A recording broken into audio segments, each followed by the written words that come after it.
Friends, जैसा कि हमने मॉडल्स पढ़ाया हुआ है और मॉडल्स कितने होते हैं, मॉडल्स क्या है, किन के चलते इसे मॉडल कहा जाता है, किन विशेषताओं के चलते मॉडल्स कहा जाता है, ये आपने देखा पहले वीडियो में। आइए आज इस वीडियो में मैंने जैसे अकॉर्डिंग टू यू प्रॉमिस, जैसा मैंने आपसे वादा किया था कि एक एक करके मैं उसका अब मॉडल्स का एक्सप्लेनेशन करूंगा।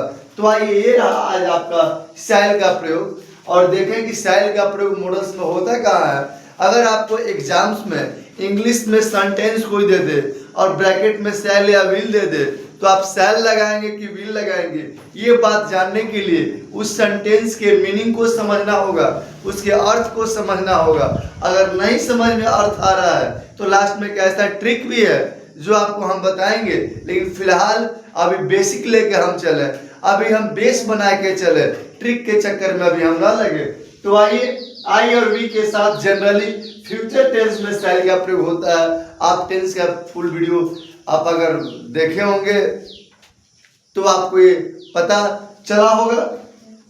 तो I shall leave for Kolkata tomorrow, we shall discuss it with our principal. यहाँ पर सब्जेक्ट इस सेंटेंस का आई है और आई के साथ शैल का प्रयोग हमने किया, वी के साथ जो है शैल का प्रयोग हमने किया। तो जनरली आई और वी के साथ हम शैल का प्रयोग करते हैं। आइए, ये रूल थोड़ा सा बदल जाता है, ये अपोजिट हो जाता है।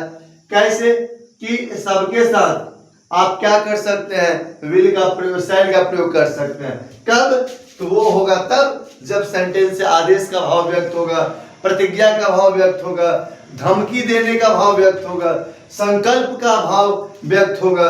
और ऐसे सेंटेंस से अगर भाव सेंस उत्पन्न हो रहा है इस प्रकार के शब्दों का, तो सेकंड और थर्ड पर्सन के साथ भी, जो अभी तक आप नहीं जानते होंगे कि सेकंड और थर्ड पर्सन के साथ भी शैल का प्रयोग होता है, तो आप ये जान ले आज कि अगर किसी हिंदी के वाक्य से कमांड, प्रॉमिस, थ्रेट और डिटर्मिनेशन का भाव व्यक्त हो तो यू, ही, सी, इट और कोई नाम हो या दे हो, उसके साथ भी हम शैल का प्रयोग करते हैं। They shall not enter my room, वे मेरे कमरे में प्रवेश नहीं करेंगे।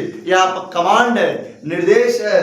You shall get a medal if you stand first, आपसे वादा किया जा रहा है इस सेंटेंस में कि अगर आप प्रथम आते हो तो आपको एक मेडल दिया जाएगा।